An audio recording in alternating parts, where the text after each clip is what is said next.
All right, everyone, welcome back to the show. I'm your host, Trevor Cherney. Thank you so much for joining us once again. We have a very exciting show planned ahead for you today. So first of all, we're going to start off with the NFL trade deadline. Just go over what happened and then talk about a little bit of what the Lions, quite frankly, should have done. But at this point, it is what it is. And then we'll get into submission football. Not talk about necessarily the game coming up, but discussing more about Bryce Underwood and his season so far and what his future could look like going forward. So we'll get into Bryce Underwood a little bit there, and then of course we'll get into Lions Commanders to wrap it up, because of course that's the Lions game this Sunday. So it'll be against Commanders. So that's the show. So yeah, let's get rocking and rolling. So the NFL trade deadline came and went on Tuesday. So a couple of teams made a few moves here and there. The Colts probably had the biggest move of the trade deadline by getting Sauce Gardner from the Jets for 2 first-round picks. So honestly, I think it's a pretty good trade for both sides. Look, honestly, thing about Sauce and the Jets is we know the Jets are not going anywhere for at least the next couple of years, right? It's going to be at least 2-3 years before they're even remotely competitive. I mean, they're pretty terrible as is right now. So they need to get as much trade assets as possible, which is what they did. They had a bit of a fire sale. So they traded Sauce, and then they also trade Quinn Williams as well. He actually goes to the Cowboys. So they had a massive fire sale, though. Got rid of any players they could, except for like Gary Wilson. So he's still on the team, of course. And Breece Hall, surprisingly, is also in the team as well. I actually expected him to get moved.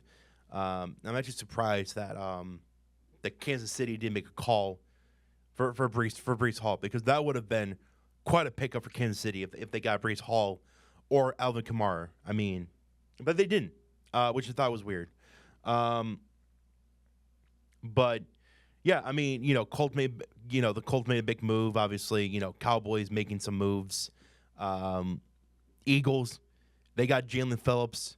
They have Michael Carter. They got the dead body of Jair Alexander. So, I mean, hey, and then the Lions did essentially nothing, which is weird because they're trying to compete for a Super Bowl, and yet they essentially did nothing. They got nobody. They made no trades, small or big. They did essentially nothing.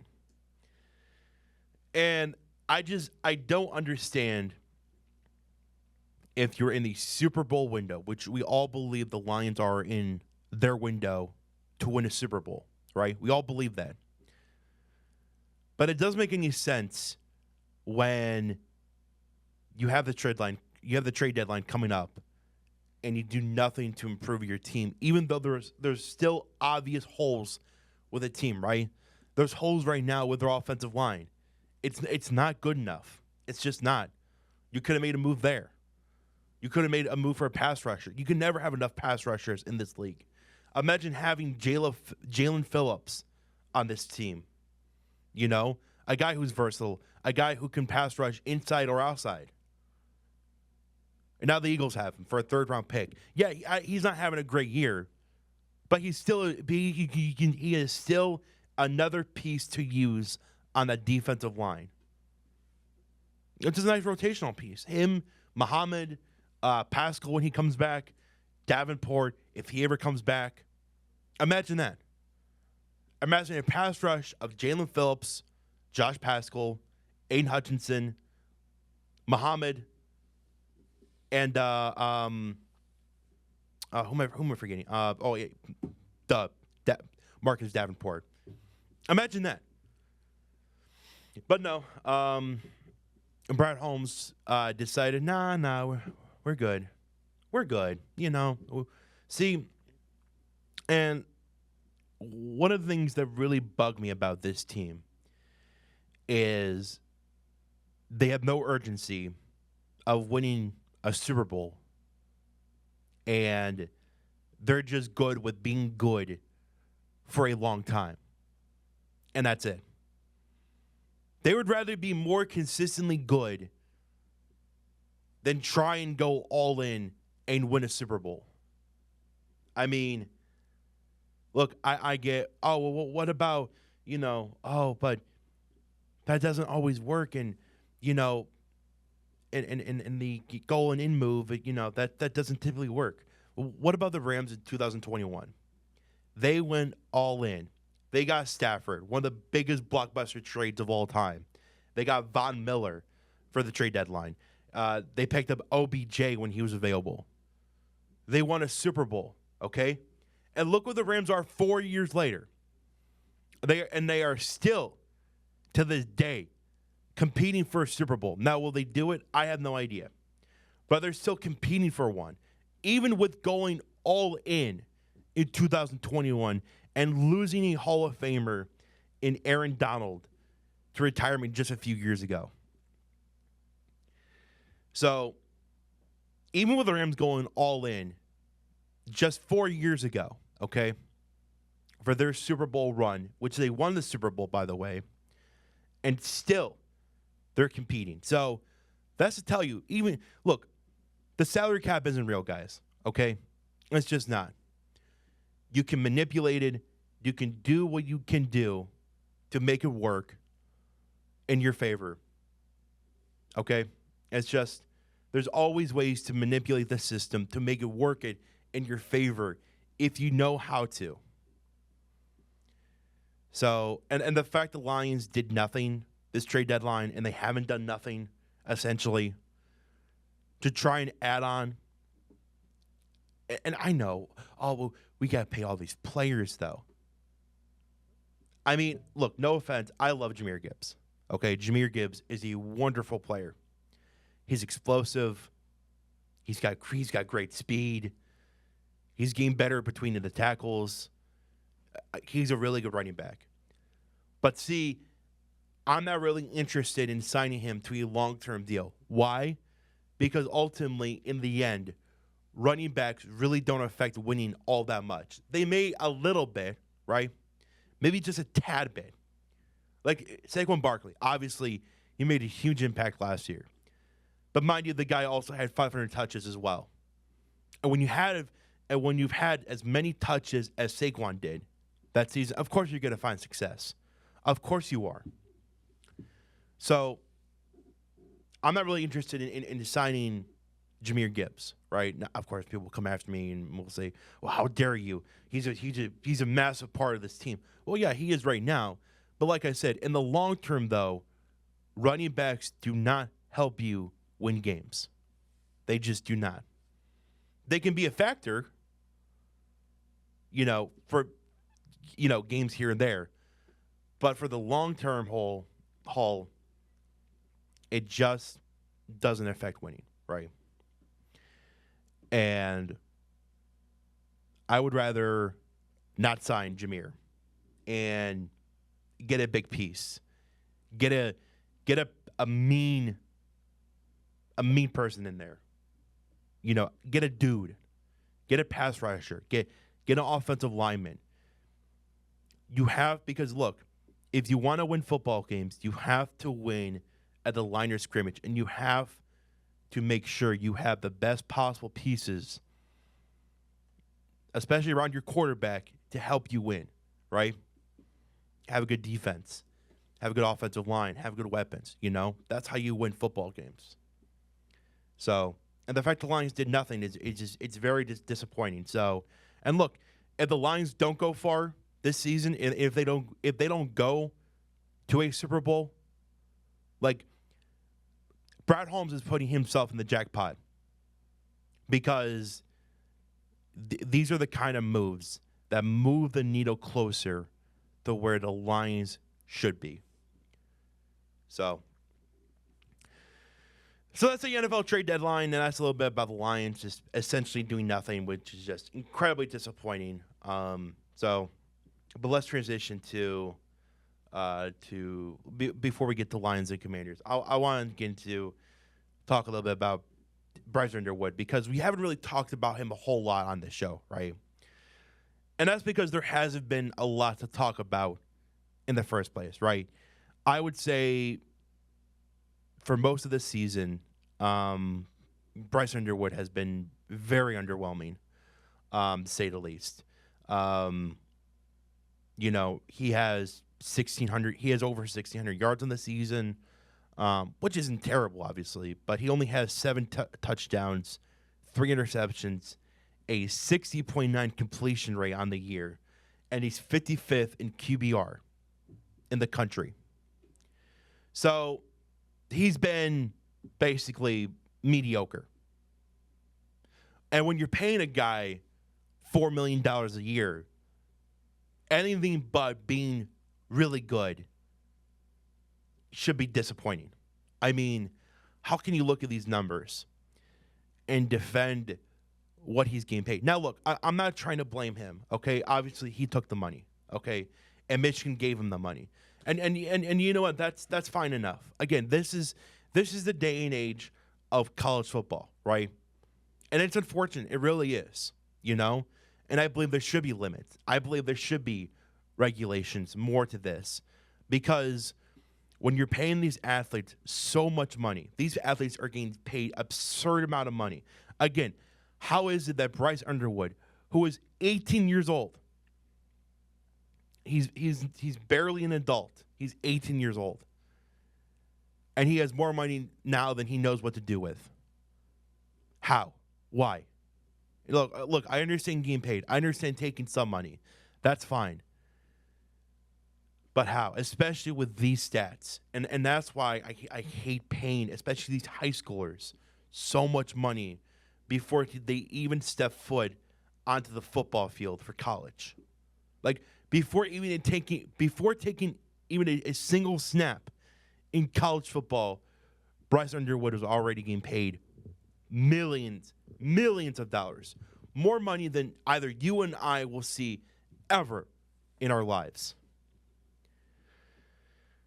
And look, and it's fine, and it's okay if you're going to do that, but you better hope he plays well. And you also better hope that he has good pass protection, he's got a good run game, and he's got good weapons behind him. Because ultimately, that's what's going to win you games. And obviously a good defense as well, obviously. But having him insulated, having help around him, okay? Now let's compare him to somebody like Julian Sain, right? Julian Sain right now is one of the best quarterbacks in the country right now. He has over 2,000 yards passing. He has over 20 touchdowns. And he only has, about 3 interceptions in the year. I mean, and he has his quarterback rating is almost perfect. I mean, this dude is for real. Julian Sain is phenomenal at Ohio State. He is playing at a elite level. And that's because Ohio State is smart enough to know, hey, this is the kid's first time starting, okay? Yes, he has been in games before. Last year he had a couple of snaps he took and whatnot. But he sat most of the year, though. He wasn't starting. And so Ryan Day went out there and got weapons for him. Have a good offensive line. Insulate him. Because that's ultimately when you have a young, talented, raw quarterback like Bryce Underwood, like Julian Sain, who have potential. You have one program who decided, I'm going to insulate this kid. I'm going to make sure that he is protected. I'm going to make sure there's weapons around him because we want to put him in the best position to win now. And that's not what Michigan is doing, which is just shocking to me because Sharon is a former offensive line coach. Like, he should recruit offensive linemen like it's, like it's the back of it, like it's nothing. I mean, it just, and again, I'm not sure about their OC. Like, they're still, I don't get their playing calling. They're calling just so many screens and one, and it's not working. And I'm sorry, but when you play bad against a team like Purdue, like what Bryce Underwood did, and he played pretty badly, mind you. They barely won that game, by the way. You really have to start questioning, if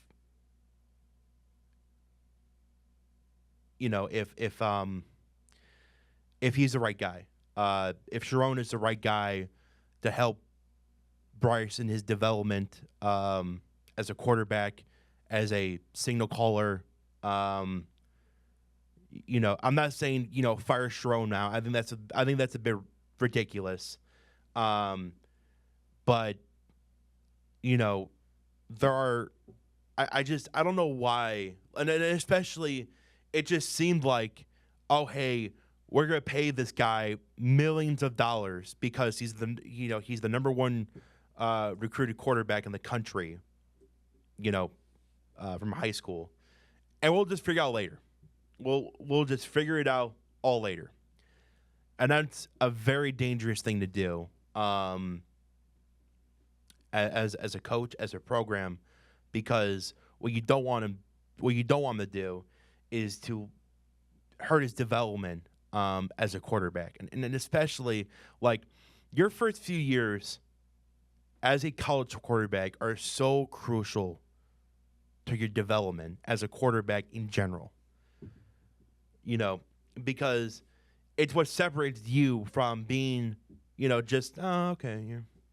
You're okay. But you're probably not going to the pros, to being that guy, and to being, someone who could potentially you play in the NFL. Somebody like Julian Sain, who is, again, this is his first year starting. He's not going to go to the NFL this year, obviously, or after this season. But he could be a future NFL pick or a future NFL player.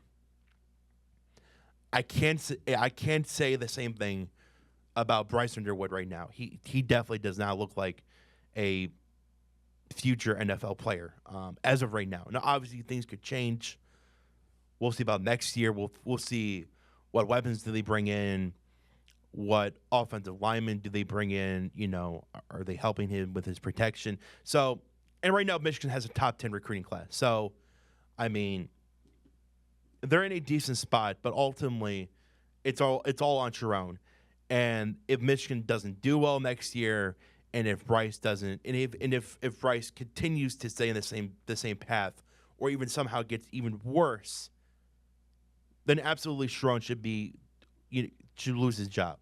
And absolutely Sharon, depending what happens this year, obviously with Ohio State, with the playoffs, Sharon should be going to the hot seat going into next year, of course. Because, look, you need it ultimately as a coach. You have to put your players in the best position to win. And I don't know if Sharon is doing that at Michigan. So that's a little bit about Bryce. So overall, he's just been underwhelming. I'm not gonna attack the kid. Look, obviously he took the money. It's life-changing money. I can't blame him. So, and I'm not trying to blame him. If anything, it's more on Michigan and Sharon Moore for not putting him in the best position to succeed at the end of the day. So yeah, that's Bryce Underwood. And now let's get to Lions Commanders. Lions coming off a loss to the Vikings, shocking loss. The Commanders have been largely not good this season. They've taken a massive step back. They lost to Seattle last week. Jane Daniels got hurt, so he won't be in this game because for some reason Dan Quinn decided, oh, hey, I'm going to leave my already hurt quarterback out there in the fourth quarter when the game is already done and over with, right? The game was in reach. It was already wraps. But Dan Quinn decided, oh, hey, I'm going to keep my quarterback in. And wouldn't you know, Jane Daniels got hurt. I mean, talk about being just stupid. What a dumb, stupid decision that was. And because of that, now your quarterback is done for the year. So, yeah, thanks, Dan Quinn. Thank you. I just, what a dumb decision that was. I hate when coaches make stupid decisions like that. Like why would you want to why would you want to put your player in risk of getting even more hurt, which is exactly what happened. I just don't understand it. I don't understand it whatsoever. Anyways, but the Commanders, I mean, look. The Commanders are not a good team this year. Ultimately, they're the oldest team in the NFL. They haven't looked very good all year long. And I don't expect Marcus Mariota to help him win anything.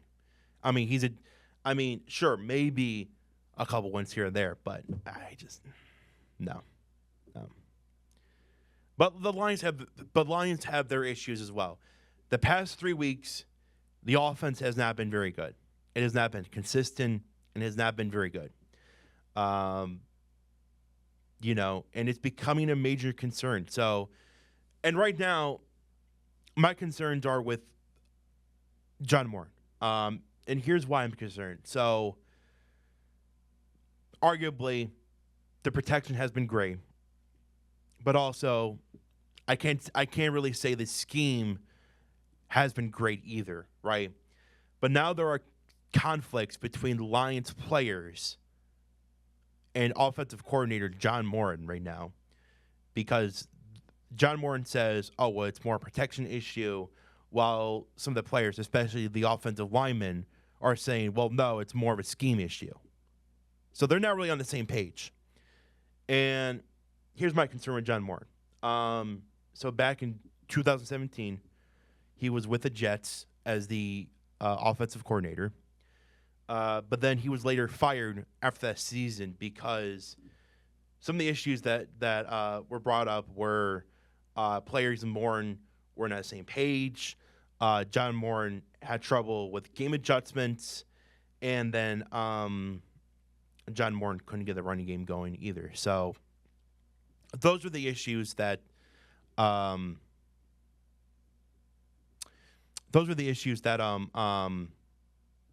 Jets fans had with or that the Jets had with John Moran, and they thought, hey, you know what? This guy he needs to go. So, and look, obviously, I want to give John Moran as much time as possible to succeed, to make him write his own story, right? Because it's very important. Look, ultimately his time with the Jets is going to be different than his time with the Lions. So, there are concerns, and I hope that the players, John Moran, just figure it out. Like, you have a good team. You have good talent. Like, whatever the issue is, if it's the offensive lineman, if it's the offensive protection, if it's the scheme, whatever it is, if it's the play calling, just figure it out. Because the Lions have too much talent on offense to look this bad and to not be more consistent on offense. And if they don't look good here on Sunday against the Commanders, who have injury problems, who on defense has been very good this year, it's going to be a major problem for the Lions, and it may be a long-term issue for them. So, which I hope doesn't happen. But there's a lot riding on this game, and the Lions. Look, this is their right game. Ultimately, they have to show we're still the Lions, we're still Super Bowl contenders, and we'll show you why. They have to show that on Sunday. They cannot come out and look flat. They have to look better than what they have been the past 3 weeks. It's not really with the defense, right? The defense, defense is what it is, right? But at least you're seeing improvements there. At least you're seeing adjustments from Calvin Shepard. The offense has been the bigger problem for the Lions the inconsistencies, the third downs have been a massive problem this year. Moving the ball has been a problem. It has not been good. So this is their get right game, and the Lions, they got to do better. They got to show out, and they got to prove it. They're still Super Bowl contenders, and they're still in it. So that's what they have to show, and that's what they have to show on Sunday. They have to show that, hey, look, we're still the Detroit Lions. We're still going to run it down your throats. We're still going to do all the things we've been doing for the past couple of years, So, but we'll see. Alrighty, well, that's the show. Thank you guys so much for watching. I appreciate it. Please like and subscribe. Please share as well. Tell your friends about the penalty with Trevor Cherney. And yeah, we'll be back on Monday for our next show. With that being said, hope you all have a great day, and I will catch you all later.